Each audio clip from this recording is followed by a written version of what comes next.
Hello, everyone. This is Adam Meister, the BitcoinMeister, the Disrupt Meister. Welcome to this week in Bitcoin, super spreading Bitcoin 2022. Today is February the 11th of 2022. No circuit breakers in Bitcoin, solutions over sympathy. Personal responsibility is the new counterculture. Strong hand, buy and hold. Golden age of the 2020s. Bitcoin is the next Bitcoin. Unconfiscatable, uncensorable, permissionless. I am offended by selling. These dudes are in motion. Best freaking guest in the space I bring you here on This Week in Bitcoin. Kaz is back in the house. Robert Valentine is back in the house. And Alex McShane, all right, making his freaking debut today. Now, before we get to the best guest in the freaking space, okay, I got to read you what's going on, promote the big Miami event. It's like less than 2 months away now. Oh my. I got to read this to you. They pay the bills. Bitcoin 2022 is the largest Bitcoin event in the world that takes place on April 6th to 9th in Miami Beach, Florida. All 4 days will be jam-packed with exclusive content, exciting announcements, and an incredible lineup of Bitcoin speakers, artists, and leaders. And I'll be there. Day one is Industry Day for enterprising Bitcoiners who are looking to build a business or career within the ecosystem. Days 2 and 3, they're going to be awesome. Our general conference days featuring speakers like El Salvador El Presidente, Nayib Bukele, who has promised a big surprise. Oh, wow, I can only imagine. As well as CEOs like Michael Saylor, Elizabeth Stark, Jack Mallers, Adam Back, and hundreds more. The conference caps off on the 4th day with the world's first and largest Bitcoin music festival, Sound Money Fest, headlined by rapper and fellow Bitcoin Logic and some other dudes that I don't know their names of and I can't pronounce. Last year's conference sold out, and this year's is on pace to be 3 times larger. That means 30,000 freaking people. We're going to be super spreading freaking Bitcoin, not some freaking virus. So make sure you grab your tickets before it's too late. Visit b.tc/conference to learn more. Pay in Bitcoin. I'm offended by selling. To save and use promo code ADAM10 for 10% off. It's linked to below. And I will see you in Miami, dudes. All 3 of these guys are linked to below. We'll discuss if they're going to be there. Ticket prices increase on February 18th. So, all right, dudes. So enough about talking Miami. Let's talk about cold Canada, okay? Because Canada is freaking not so cold right now. They are on fire. I think it is the biggest freaking Bitcoin news of 2022 so far. The Gofundme people weren't going to let the truckers raise money. They were going to confiscate their freaking money, in fact. And the truckers had to find a way to fund themselves. So BTC Benny and some other Canadian Bitcoiners, they set up this Tallycoin fundraiser using Bitcoin. And they've raised 21 Bitcoin for these truckers, for the Freedom Convoy, okay? And I am so excited because it's been on Tucker Carlson. Some national publications are going to write about it. And only today, Decrypt finally wrote about it. But word is spreading about, the true, this is a real use case of Bitcoin. This could change fundraising. Get rid of these centralized censor. Everyone's complaining about big tech censoring this, that, and the other. Well, this is your way freaking around it, okay? This is the way around it. Permissionless, unconfiscatable, uncensorable. 21 Bitcoin so far. We got guys making challenges that if 10 guys give 1 Bitcoin, another guy's going to give 1 Bitcoin. It's going to get bigger than 21 Bitcoin. Kaz, you have said some great things online. You brought up a great point. If you think that these intermediaries can censor now, wait till we have the Fed coin turning people off. But Kaz, what is your take? Is this the biggest story of 2022? Welcome back. Yeah, I mean, it's definitely so far the biggest story as Bitcoin's had in 2022. It's definitely probably the biggest Bitcoin advertisement since WikiLeaks. So, the famous Satoshi quote, "We kicked the hornet's nest with WikiLeaks." Well, now the COVID authoritarians, I didn't mean to say that word. The authoritarians have kicked the hornet's nest and they've woken people up to freedom money. So we have freedom protests, shaking hands with freedom money. And we see what happened. So it wasn't just it wasn't just GoFundMe. It was also Give Go. So now like $13 million has been either seized or frozen. Either way, it's in some centralized intermediary limbo. And now we have over 21 Bitcoin raised, just through, hodlers of last resort, honestly. Like, wait till we kick the can open and people who have never bought Bitcoin before start buying Bitcoin because they realize what it is. And it's like you say all the time, Adam, it's, unconfiscatable, unseizable, freedom money. And now the whole world is now, seeing, oh wait, so we can defund the same people who, make our lives hell, we can use our money however we want to. And it's just beautiful. Okay, then you bring up a very good point here. Wait till the normies realize what you can do with Bitcoin here, okay? In terms of funding people that are not liked anymore by the normies, okay? By the media and everything that are vilified. These people, what they're calling these truckers, the names they're calling, I can't even repeat the names, as I think I'm going to get demonetized if I mention the names. They comparing them to the people in Europe that were on the bad side in World War II. Okay, that starts with an N. I can't say their names. I want to say their names. It's horrible that we can't even say the names of those evil people. But that's not what the Canadians are right now. But the point I wanted to say is that all you people worried about the price of Bitcoin, why is it going down, dudes? If people understand, because normies, it takes them a while to figure stuff out. If there are plenty of normies that want to help out these Canadians. The only way you can freaking help them right now is with Bitcoin. I'm sorry. Okay. The Christian one that you brought up, go send me whatever, they're being blocked by Canada. They're trying to get these guys the money. They're centralized. They're a weak point. Okay. This is the only way you're going to be able to support them. And if it just clicks in enough people's heads all of a sudden, a bunch of people are going to buy Bitcoin to just send it to the Canadians, to the truckers. So, Alex, welcome to the show, dude. High energy here, as you can see. And when you meet me in person one day, you will see it. This is how I am in person. All you people that are going to see me in Miami. But, Alex, what's your take on this? My take is I'm a little bit bummed out, to be honest, Adam. I'm trying to get to Canada. I'd like to report on this live. I'm not vaccinated. Very hard for unvaccinated people to get into Canada, even up here by the border. So we'll see. I mean, I'm happy the caution and with the open sourceness that people have taken, kind of reaching out to the community, having open discussions about what do we do with these Bitcoin funds. How do we allocate these in a responsible, safe, private way? How do we verify? How do we get proof of truck? I mean, a lot of important questions as we, as people put their good, hard stored time in Bitcoin and energy toward this cause, which I think if this protest is successful, this can be replicated anywhere, and you will see convoys, protests of all sorts, and freedom kind of emerge in Europe, hopefully in the States, and just get us out of this mess, Yeah, very good point about not being able to go up there. It is, but that's part of what this protest is about. So these restrictions do go away, so we can have true free trade again between Canada and the United States. It's absolutely ridiculous. They're hurting themselves like this economically by making it a pain in the tuchus for trucks to go back and forth and people to go back and forth between this very wealthy border. And yes, this should be replicated. I'm going to tell you something. The Super Bowl is in Los Angeles this weekend, and we're going to talk about that. The truckers should be blockading freaking Inglewood, right?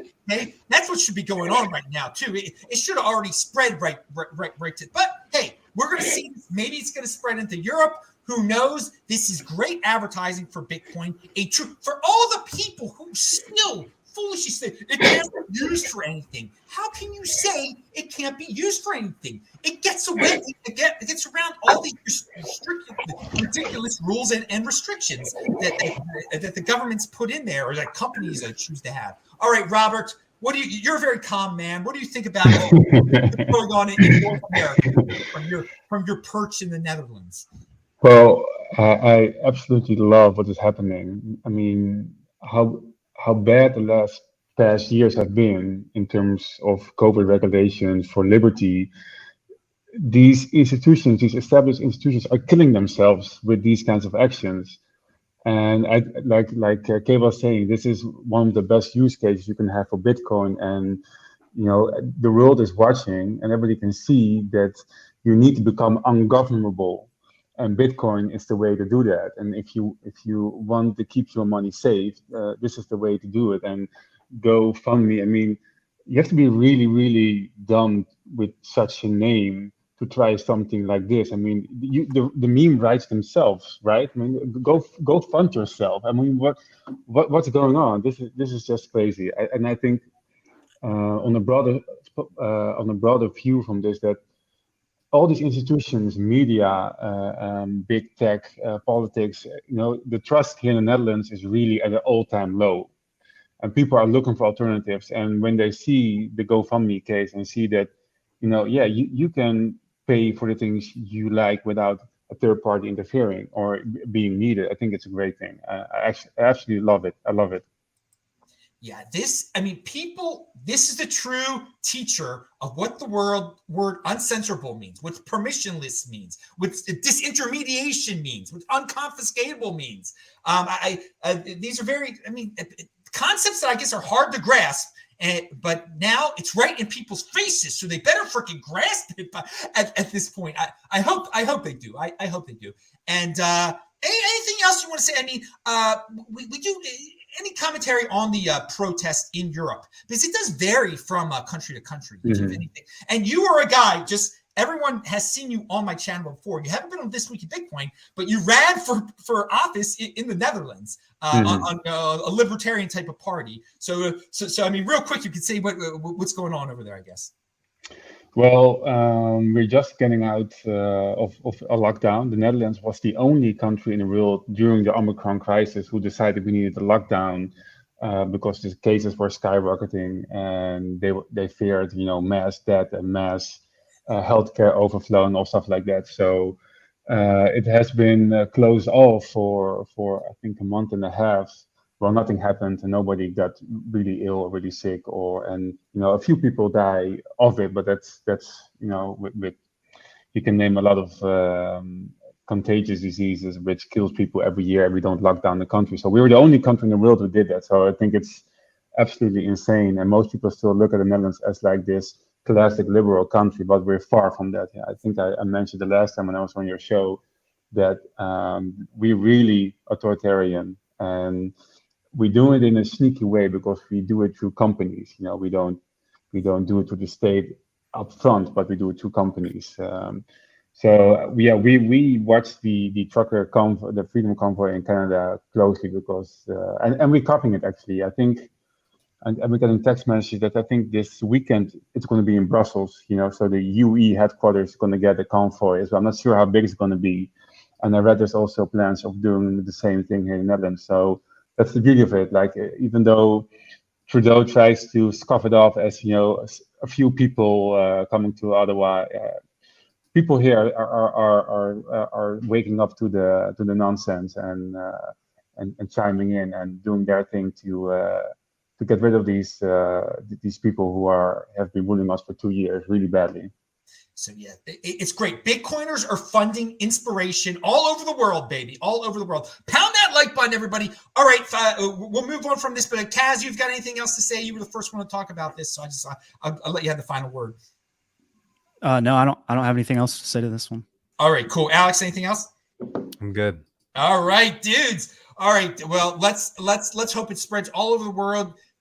I linked to how you can go to the page. It's linked to below. Tallycoin, and the cool thing is you can give like 7 cents if you want the Lightning Network. That's another topic of discussion right there. It's giving some Bitcoiners some experience with the Lightning Network also, how fast and awesome it is. So it's been a great experience. Keep on spreading the word, and it's just amazing. We know BTC Benny and the guys that are behind this. It's really cool. And you can read what the mainstream media says about it. Just go directly to the horse's mouth. The press conferences are on the site and everything. It's go directly to the horse's mouth. Okay, let's we're talking about unconfiscatable a little bit here, and the big Bitfinex hack was back in 2016. I remember it fondly. The Bitcoin price was $700, and then it dropped into the 500s, and people were thinking it was the end of the freaking world. And now, all these years later, apparently they caught the hackers, a couple in New York City, apparently. And she's good at social engineering. Doesn't seem like she's a technical person here. So they stored the keys in the cloud, and the United States government was able to get the Bitcoin back. And some ignorant people are saying, "Oh, you see, Bitcoin is confiscatable." No, it's not. If you just put your private keys out there, I mean, it's very easy to just take the private keys. Okay, if you do it properly, it's unconfiscated. But the big questions I have is: were they really the hackers? Will the United States government give the money back to Bitfinex? Yeah, but we'll start with Alex here. What's your take on the whole situation? Seems a little fishy. Seems like these two might be patsies, or they've, picked up this Bitcoin for pennies on the dollar from someone who had really hot hands after they hacked and stole this Bitcoin. It just seems odd. I don't think they carried out the hacking. I don't know what the US government ought to do. This is an opportunity for them to up their net treasury reserve in Bitcoin, as right now the United States has zero. This would be a good way to get off zero. As far as I understand, all the Bitfinex patrons were already paid back in some coin or other a long time ago. I don't know if you need to pay them in the same asset that they put up. That would seem appropriate to refund them in actual Bitcoin too. But yeah, I don't really know what the move is here. I don't know enough about it. I just think it seems strange to me that someone would have that much Bitcoin and store the password on the cloud. I feel like this might be used as a campaign, one of many small kind of literal psyops that the US government's going to use against Bitcoin and Bitcoiners, because they can't stop it, but they can use propaganda to change public opinion about it. And I think that's kind of our biggest attack vector. And again, and put it out there that it's confiscatable. And there's all sorts of people that say, you see, it's not anonymous. Dudes, no one was claiming it was anonymous in the first place. I mean, it's amazing some of the ignorant commentary you get, whether it be from the people ripping on the truckers or from the people ripping on the hackers now. You gain a lot of knowledge into normie mindset, which is they don't really use their minds very much. I'll tell you that. Now, you do say that Bitfinex sort of compensated. Well, they had a bail-in, first of all, where they took the people who were silly enough to store their funds on Bitfinex. They all took a haircut, but then they made up their own coin that was able to reimburse them. I will say this: if I was a person storing my funds on Bitfinex and I heard about this and I heard that I wasn't going to get fully compensated in terms of my Bitcoin, I would try to sue someone. And also, the United States keeping this money, I mean, it does appear to be theft in a sense. I mean, it wasn't the United States money in the first place, but they will. I think something that's going to get thrown out there is that they're going to say Bitfinex and Tether owe us anyway. So we're just taking what they owe us. We're in a legal dispute with them, and we're not getting. They're a shady organization. We're not going to help fund the shady organization. So who knows what direction this is going to go in. And you're absolutely right. The United States probably doesn't have any Bitcoin right now. This would be a way to get off zero, but it's theft in a sense also. So it's very, very interesting story here. Robert, I don't know, in Europe, in Netherlands, do you have any take on this? Well, I've seen this story, and I had the same feeling Alex had, that they didn't seem like professional hackers to me. So I was wondering, Alex, do you know anything about their background, or why you just said that they were patsies? In what way would it help the U.S. government, to prosecute these people for this crime if they didn't do it. You might. Alex, yeah. Sorry about that. I think the US realized the threat of Bitcoin a long time ago, and they've probably been planning to dissuade people from using it for a long time now, and so far as they can without wrecking their own, politicians and kind of private interests in it. So that's very general, right? Specifically, I don't know. I would imagine they find gullible, vulnerable people who are kind of like adjacent. Like she was big in social engineering and kind of like, I don't know, tricking people into careers, it seemed like, somewhat ditzy. Yeah, I think the US government, I mean, they might have hacked Bitfinex and just sold them this Bitcoin for super cheap and come back and picked it up several years later. I mean, you just don't know. There's just so many unknowns like with these cases. I agree that it would be theft and probably like wrong on some level for the US to keep it, but I'm just throwing it out there. I mean, they don't have any like moral compass as it is, so it's not outside of the realm of possibility, I don't think. I do want to bring us back to 2016 again. Bitfinex had some bad security, dudes, and I can see how they could be socially engineered by some woman. It is possible that they were the real hackers, and that Bitfinex was just that pathetic in terms of its security. That it was a partial inside job or something like that too. So. I'm not going to go down the rabbit hole of a big. I think it is possible that there were real professional hackers that sold them this Bitcoin. That they might have got it this way, but I don't think the United States of America was behind that Bitfinex hack originally. Bitcoin was not exactly on the radar of the United States back then. It was so small. Remember, I'm talking about it dropped from 700 to the 500s. That's where we were back then. Okay, that's where we were. We're in a whole different world now. Super Bowl commercials, dudes. You would have laughed your tuchus off that does Super Bowl commercials back then. Well, let's Kaz, your take on are they the legit hackers? What is the United States to do with this Bitcoin? Social engineering? Yeah, I don't know if they're the legit hackers. It definitely seems like something is up there. It's a little off. But I think the timing of it is really coincidental too. So we have what we just discussed as the first bullet in this podcast as like Bitcoin sort of making headlines around the world. And we have at the same time these funds getting seized. And now we have this argument and FUD coming out, that Bitcoin can be seized. Is that coincidental? I think that's a little odd to me. My ears prick up when I hear the timing of it. My ears perk up when I see the people who they claim are the hackers. Not saying it's not possible. Totally could be. But if you're saying that Bitcoin was not on the radar in 2016, I totally disagree with you, Adam.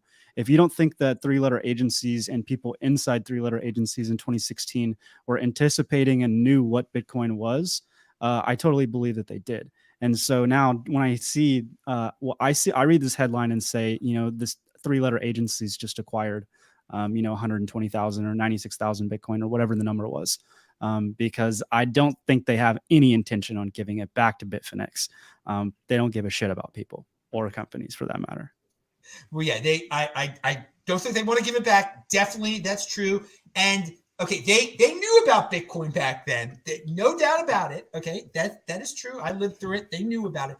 But to say they would hack Bitfinex back then, I don't think it was a United States government operation. And then wait 6 years to this. There would have been other times to spray it where it would be more effective in terms of hurting Bitcoin. I mean, letting this story come out, let's say in the December of 2018 would have been much worse for Bitcoin than now. So I don't think I need some extraordinary proof on the extraordinary claim that the United States government was behind the Bitfinex hack. I'm not going to go there, but everyone's entitled to their opinion. But if I said it wasn't on their radar, I forgot how I phrased it. Yeah, okay, they knew clearly that's incorrect. Bitcoin was on the United States. if we've got a legitimate security apparatus back there, if they're not just obsessed with making up stories about Russia, then yeah, they knew about Bitcoin. It was important to them for quite some time. But to say that they hacked Bitfinex, I don't know. I need some big old proof with that. All right. Well, Pat, do you guys have anything else to say? Any about these guys, or how this is all going to resolve in the end, or if it's going to get dragged out some more? Well, it's a story to watch anyways, because the US government now owns like 1% of all Bitcoin, like they're the third biggest holder after MicroStrategy and Grayscale. So I mean, it's massive, and I think we had a discussion earlier on like the holders, the account holders on Bitfinex. But I think they should give it back to the company itself. They got defrauded in the first place. So like it doesn't matter how they compensated their clients. Like they're the legal owner of them, of those Bitcoins. So US government should give it back to the company, and then they should resolve it with their clients again. But I'm not sure how they're gonna roll this. There's like a. I'm sorry. I was just gonna say there's this other option here that I don't think we brought up today, which is that Bitfinex was having like solvency issues and walked away themselves, hacked themselves. Well, that is a big, that is more legitimate that I think than the United States government doing it, because the rumors back then was Tether's insolvent, Bitfinex is insolvent. So some people did think Bitfinex hacked itself, that they created this whole situation where they'd be able to make their own token and bail people out. And there was interesting that you bring that back up again. So I mean that was flying around back in the day also. I gotta say, Robert, you are right. The money, it was the company that was hacked. Who cares how they reimburse their people? That the funds were stolen from the company, so they should give the funds back to the company. But I don't know. I think the United States might do it, but then keep some of it, and just to keep the Tether thing alive, to keep the lawsuit alive. The United States government is not going to let Tether get away with unscathed. Okay, they're going to try to use this to hurt Tether, because that United States government does not like a direct competition with the United States dollar, and Tether is a better version of the United States dollar. I don't care if it's not backed by a darn thing. People like to use it. It's easier to use than the United States dollar. That's another story there. Okay. Any more thoughts on the Bitfinex situation from any of you guys? All right, let's go to Russia here real quick. Okay. We're talking about the United States. Russia is expected to regulate crypto like foreign currencies, says a report. Russia has moved closer to regulating the crypto industry, with reports stating that the asset class will be treated like foreign currencies. Now, wait. This was big news. All the crypto publications were talking about it. I mean, it was in mainstream media. Russia is giving us their opinion on how they would like to regulate Bitcoin and treat it like a foreign. And the reason I'm bringing up this story is because at this point, I think it is so ridiculous that the media even covers story, makes these stories so prominent. Russia is nothing. Who cares what Russia does? It is just a backwater. It is a poor, weak, they've got some nukes. That is all. If they didn't have those nukes, who would care? It's not 1984. It's not Khrushchev. It's not 1960 Cuban Missile Crisis. It's none of this anymore, okay? They are living on a reputation that is so flushed down the toilet now. And for me, I think it's painful that there are Bitcoin people that I think have bought into the narrative That's the fake news narrative that, for 4 years that Russia was so important in terms of politics and that they own the president. They all these lies. I think they brought into the Bitcoin world, and Bitcoin doesn't care about Russia. And I am tired of these stories. I really don't care how Russia because they're going to screw it up anyway. They're controlled by a dictator. He just is doing whatever is best for him. So that's where they get their regulatory regime. It's impulsive. No, it shouldn't be replicated. It shouldn't be honored at all. So that is why I bring it up. I'm tired of hearing about Russia everywhere I darn go because they're worthless. And I don't know, Robert, what's your take? You're in Europe. I think it's a difficult situation because I totally understand where you're coming from. And besides that is now Russia, every time like a government adopts Bitcoin, you need to wonder if it's a good case, if it's something we need. I think in the normal world we live in, big institutions like Russia, if they say to regulate it, it might help adoption. It might help like people who are not in our, I say that in our tribe to take a better look at it. I think it's a difficult point. Like during the campaign here in the Netherlands, we also had one of the points we tried to make in our campaign was that Bitcoin should be a legal tender in the Netherlands, that we should embrace it more. And I know from businesses that they actually like when government regulates something because then they know what the vision is of the government. So they rather have something regulated than unregulated, and not knowing what's going to happen. Like, are they going to ban it? Are they going to allow it? Like, make some rules so we know where we're heading. So I totally agree. Like, it's not that Russia is like this, what you hear sometimes in the Bitcoin or libertarian community, like the savior of whatever freedom thing we need. That's not the case. That's totally not the case. But I can see that adoption by countries might build on the PR of Bitcoin. And the question, it's a legit question. Do we want that? Do we want the governments in general, besides Russia, to start adopting Bitcoin in this kind of way? I mean, I like my stuff unregulated, so just keep your hands off. But I know that a lot of people think differently. So it might be, a way of going to the ultimate ideal where everybody is known and using Bitcoin, and government just cannot get their hands on it. I want to say, I think some people are so frustrated with the worldwide financial status quo that they see Russia as a fighter against it, as exactly. To just blindly support. And so if they made a move toward Bitcoin, oh, well, look, it's going to change the whole world. And I just strongly disagree with that.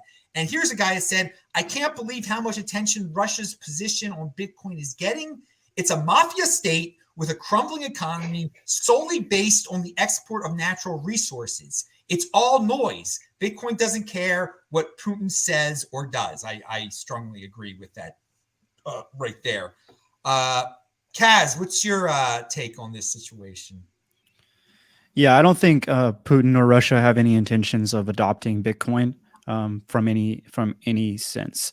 I think they are looking to legalize digital assets under their law because they're working on their digital ruble, which is known.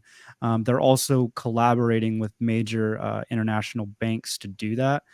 So I think you're going to see a lot more private CBDCs, like kind of competition-wise, come out of Russia. I think that's their sole intention. I think all this like nonsense we're seeing of like, oh, we're going to kick Russia out of SWIFT. Yeah, I think we totally could see that happening. And it's all just like part of the Great Reset. And this is like to kick off more of, another nation in the West having a CBDC. Yeah, I mean, they definitely Sorry, the East, not the West. Oh, sorry. I said the West. I meant the East. Yeah, well, they definitely admitted they love the CB. They want to go the CBDC route. They want to control their people. I mean, they're more of a. They wish they could be China. he wishes he could have such a. And it's disgusting that anyone would want to be more like China in that authoritarian way. He wishes he could be that. By the way, people in the chat, you could do a super chat. You can ask questions. These guys will answer your questions. We only need a little bit more to have a one Bitcoin show next week. And by the way, this week in Bitcoin will be Thursday next week because I will be on the road driving to New Mexico from Texas to New Mexico next Friday. Alex, your take on Russia? I'll give you my take on Russia, but real quick, where are you going in New Mexico? I lived there less than 6 months ago. Well, I'm going to Farmington, New Mexico, which I've dreamed of going there for a year because I have been traveling across the country and I want to see real America. I want to see the cities that are supposedly losing population and that people are running away from that used to be centers of industry and see if they're as bad and scary as people say they are. I was in West Virginia in what's that darn city called? Huntington, which is also going down in population. And I loved it. I loved Huntington. It was, sure, there were some meth heads there and whatever. And I know I'm going to see plenty of alcoholics on the street in Farmington and whatever. But and it's got a beautiful temperature. I like seeing it for myself, okay? And I'm not one of these people, these coastal elite that go from one big city to another on a plane. I'm seeing the real cities in my car that I just bought for this situation to drive across the country. I don't have a Lambo, people. I have a freaking. I bought a what's the door? I don't even know the name. I care so much about cars. Nissan Versa. That's what I have. You see me, my black Nissan Versa, driving from Midland, Texas. Which, by the way, here in Midland, Texas, it is on fire. Texas, they're working hard. They don't have restrictions, and people are moving here. They're making money here. It's great. So I'm curious to see. New Mexico is a blue state and they have regulations, but we shall see. We shall see. So yeah, that's my spiel on New Mexico, guys. I will be there for 2 weeks before I get to Vegas for the unconfiscatable event that Tone Vase is putting on March 3rd to 6th. I can't wait to see you dudes. And by the way, in the chat we have my buddy from California is there. If Johnny Midas, if you want to contact me, if you want to go to Vegas, I might be able to hook you up. But you got to send me a private message. All right, Alex, take it away on Russia and New Mexico. If you got a comment on that. On New Mexico, New Mexico is great nature-wise. Cities are a wreck. Santa Fe is okay, kind of touristy, but I think you'll love it, man. I think you'll have a great time. The outdoors is. It's kind of like a well-kept secret. It's a great state. Well, and that's what I'm looking for. The outdoors in West Virginia are beautiful also. But you hear about Farmington, you're like, oh, they moved the industry moved out. It's going down the tubes. And I mean, maybe Bitcoin mine. Maybe Bitcoin mine could take on there. I've heard about Bitcoin mining in New Mexico and stuff. It's the Four Corners area. And not many people go to from the East. I'm from the East Coast, Baltimore originally. Now, you don't hear about many people from Baltimore hanging out in the Four Corners area. I want to see this for myself. Okay, Russia, take it away. Alex. Why am I not hearing Alex? Oh, sorry. I think I got muted. I don't see Russia adopting Bitcoin as a legal foreign currency. I don't see how that like you said, Bitcoin is orthogonal to all that. It might affect the fiat price of Bitcoin a little bit short term. Who knows? But unless we get another, nation state all out adoption, I don't think we're going to see any movements as a result of that. I don't think Bitcoin cares. I'm happy that it brings more attention to Bitcoin. I'm happy that I hope the people of Russia have an unconfiscatable sovereign wealth fund. I hope they start adopting it. I know my own, mother-in-law, I got her on Bitcoin. She's from Russia and, understands, or the former Soviet Union, understands what it's like to have, not have access to your own bank account, things like that. So it's a useful thing. I think it'll catch on there because it solves a problem that every citizen in Russia can readily identify. And it's a freedom problem. But there's the thing. If they actually let it catch on there, okay, he would no longer be in power. It would help take out an authoritarian leader. So there's a lot of people have high hopes in Putin and Bitcoin. I think it's completely worthless. Anything that he does or says with Bitcoin in terms of getting Bitcoin to the people, getting his central bank digital currency to the people. I think we're going to see that definitely. All right. Any more thoughts on Putin, Bitcoin? Why Bitcoiners certain Bitcoiners just love to blow this guy? I mean, I'm going to say it right now. Max Kaiser is one of these. He makes a real big deal out of the Russia stuff. Really, I mean, but he worked for RT and everything. Yeah, he worked for RT. Yeah, makes sense. Yeah. There you go. All right, and RT is a propaganda outlet of the Russian government. Now, so let's move on to Super Bowl. The Super Bowl is this weekend. All the normies, this is their holiday. Again, it's a shame the truckers aren't in Inglewood, California right now, blocking everything. Every state would get rid of its mandates real quick if that was happening. But there are going to be a lot of advertisements. I'm not watching it. I haven't watched it in years. I won't get into that. It's been great not watching it in years. I learned about Bitcoin instead of learning about the Super Bowls. Trust me, it's paid off nicely. But there are going to be crypto ads, Bitcoin ads. Is it going to cause a lot of frustration? Is it going to cause Bitcoin hate? Is it going to cause cryptocurrency hate? Or is it going to get some people interested? Through the years, when we were youth, there was a time when there was a big .com. There were all these weird .com ads when we were youth. And is it going to just be thought of that way in the long run? Kaz, what's your take? Yeah, I'm not a big sports ball person either, so I'm not going to be watching the Super Bowl. But I imagine there'll be a lot of crypto.com commercials.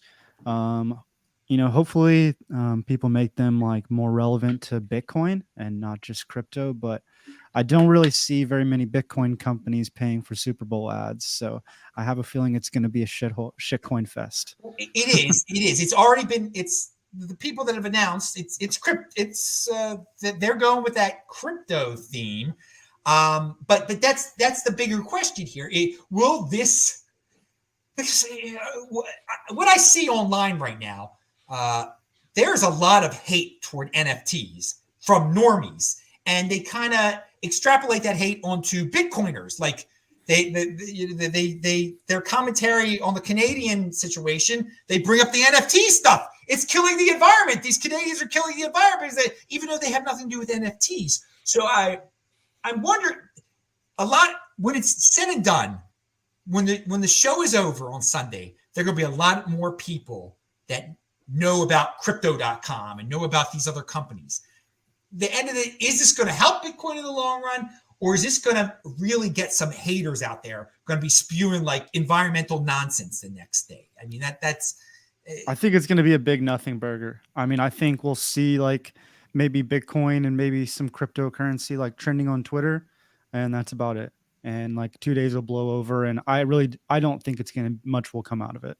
Okay, that's a very good prediction there. I mean, it's logical. I think that we very much could see that trending on Twitter, and then 2 days later, people are talking about Ukraine or something like that. Who? Alex, Super Bowl shuffle. Your thoughts? I've never watched a football game in my life. I'm more into. I like MMA a lot, but. Yeah. But in terms of the advertising. In terms of advertising, you're going to see a lot of FTX. I don't know if crypto.com bought one. They probably bought a commercial too, right? You're going to see a lot of crypto exposure, which then comes back to the ultimate debate you guys already touched on. Is this good for Bitcoin? I don't know. I mean, I definitely came to Bitcoin, then went to cryptocurrencies, then came back to Bitcoin. And now I've been a Bitcoin only person. I don't see... It's getting harder and harder for crypto to like differentiate itself meaningfully in the market.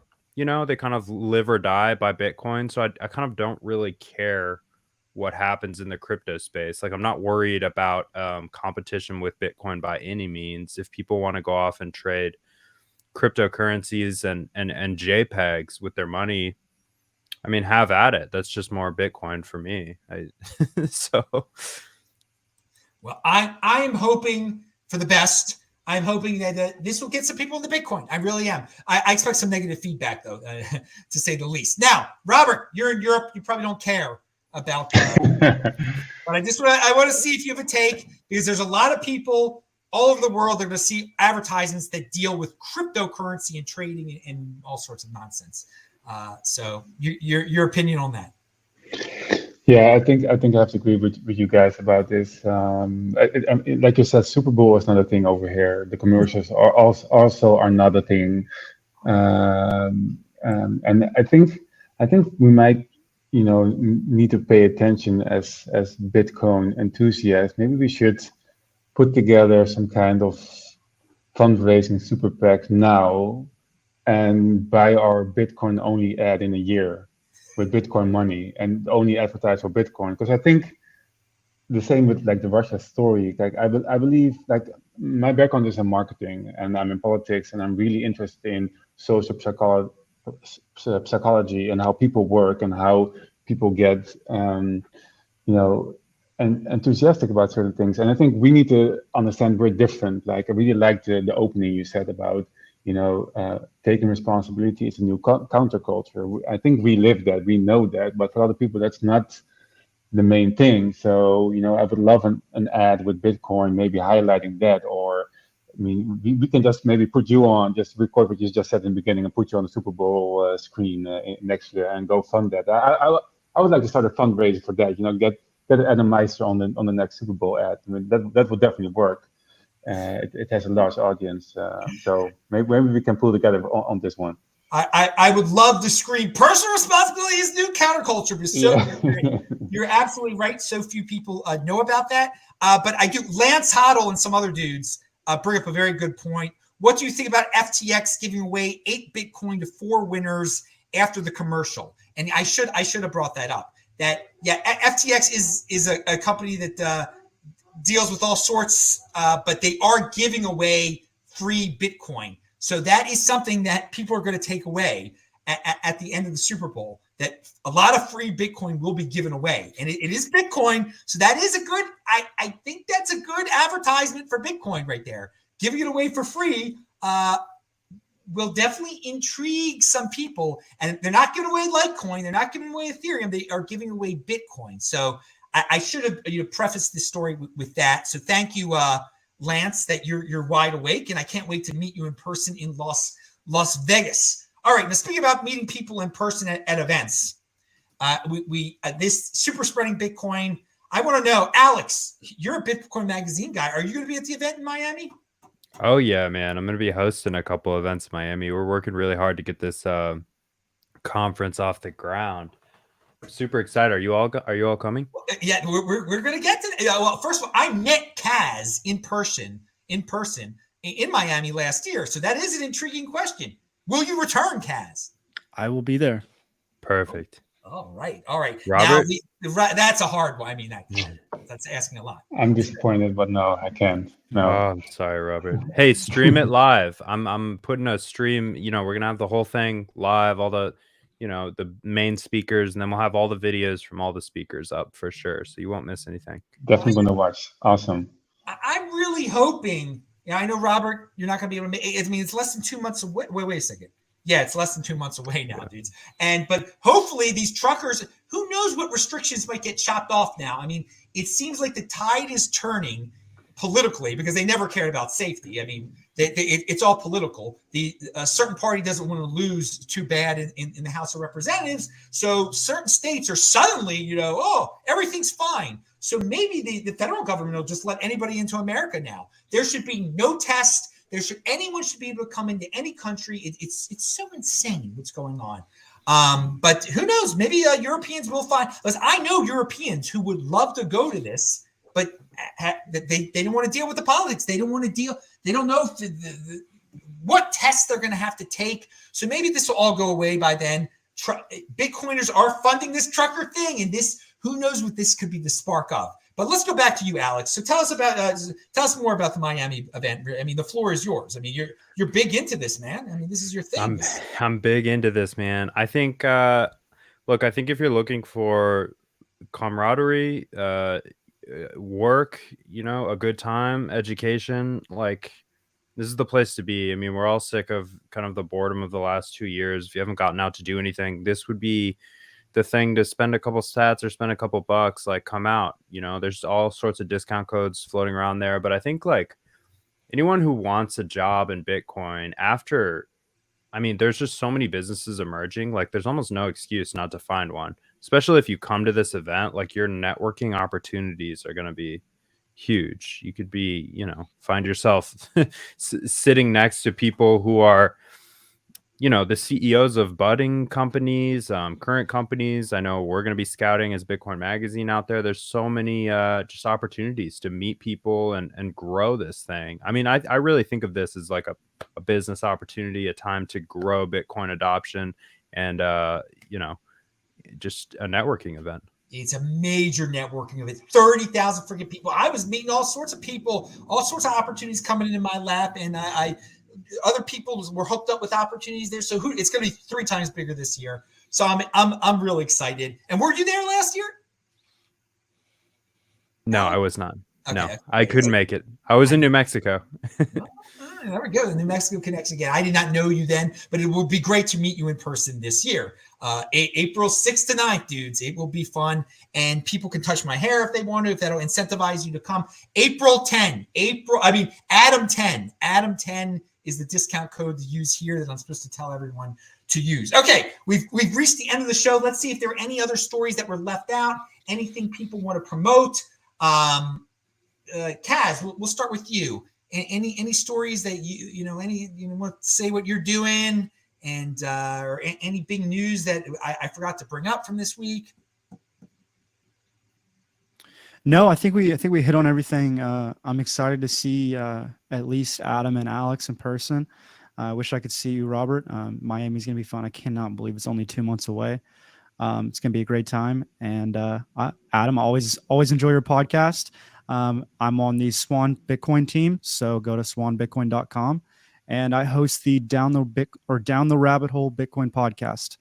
So check that out as well. All of these dudes are linked to below, and the topics that we've talked about today are all linked to below. So go to the notes, do your homework, click on the links, and pound that like button and retweet this to spread the freaking word. All right. So Robert, any political news? Obviously your party was not successful in getting seats in the parliament over there in the Netherlands. Just tell us the name. I mean, tell us the name of the party again, or if the party's still alive, or your plans, or any Bitcoin stuff you want to talk about, actually. Yeah, the party is still alive. It is the Libertarian Party of the Netherlands, so short LP, just as it is in the United States. And we're still working, we're still growing, we're still building. So I think that's a good thing. I wonder if the same is going on in other countries like the United States. Because I think we saw a lot of influx of new people saying, what the heck is going on here? Why is this government doing this in my personal living sphere? And I don't like it. And, got a first-hand experience on how government can mess with your private life. So that's maybe a little good thing that people get aware of. We need to restrict government power like this. And I myself have been, I think it's been almost a year, or actually exactly a year now, since I started the V for Valentine podcast. You can see my little mascot in the back. I do it with Bor from the Bitcoin Show together every Thursday evening for the Dutchies, because it's in Dutch, unfortunately. And I think we've been living the Vivo Vendetta movie the last 2 years. So we touch on all subjects, Bitcoin and freedom of life. So if you're Dutch or you want to learn Dutch, then tune in every Tuesday at 7. I know you'd enjoy it. Well, first off, I checked out your Twitter feed and the show. Okay, and I see it's big. And I don't know Dutch, but I do see the Dutch people, Dutch speakers are coming from the Netherlands. The statistics that I've seen through the years, you guys represent really big numbers for such a small country in terms of being interested in Bitcoin and freedom. Now, of course, there are a lot of screaming Karens over there too, clearly, because you wouldn't elect the people that you elect over there if there weren't a huge amount of screaming horrible Karens over there. But no, there is definitely a small percentage of people that are hardcore, that are freaking into Bitcoin and freedom over there. And yeah, keep us updated with everything. You know, when the next election is going to be, but everybody check them out. There are Dutch speakers that are watching right now. And again, people, we only need $34 more in the super chat for me to do an extra show next week. So hook me up. You know how it goes around here. I know some of you want to see the One Bitcoin Show return. That's the only way you're going to see it return. Alex, what are you? I mean, you spoke some of the things that you're up to at Bitcoin Magazine, but you're writing some good stuff over there. You've got some printout or something like that. The crypto. What the heck was that? Oh yeah. Hey, thanks for mentioning that. I'm selling intaglio prints, which is a process. You take a copper plate, you etch it. I've put the Genesis block on it. It's huge. I wish I had it in the room. I could show you. The plate has sold, but I'm going to be pulling prints off that plate. Just like in the old days, this is how they'd print dollars with this method. And then I will destroy the plate. So there's going to be a limited supply of 21 prints. You know, I take commissions to make other sorts of plates, but for this Genesis block, there's 21 prints. Got a couple prints left, and they will also be up for auction at the Bitcoin conference. But I've got a sweet pleb discount right now. They're like 90% off the auction price. So if you want some Bitcoin artwork, this is the chance for plebs to buy a couple fine art pieces for relatively cheap. And hopefully, you know, if you want to sell it later, hopefully make some money. Dude, I do my homework. I always check out my dudes. But before, because I got the best freaking guest in the space here every week, I got to see what they're really up to. So yeah, man, I see what you're doing in real life and stuff. And you're in motion. I only get people who are in motion on this show. Okay, who are doing things. So anything else you want to say about what you do in a Bitcoin magazine and anything? Yeah, I mean, we're having Adam Meister show on our channel as well. So, you know, check out this show. You know, when it's over, go to Bitcoin Magazine, check that out too. We've got a growing YouTube channel, a live show about 4 days a week. About to go up north and film some more produced shows about Bitcoin as well. So lots of exciting things happening. Well, I mean, I hope you get north of the freaking border, man. I hope sneak across. I mean, I had a guy on the show who snuck across the border before. I mean, I can. Anyway, okay, all right, dudes. Well, good. Yeah, and yeah, guys, I am on the Bitcoin Magazine channel. I should have brought that up. Thank you, Bitcoin Magazine. It's great. It's been great working with Bitcoin Magazine. Christian and everybody over there everybody's awesome.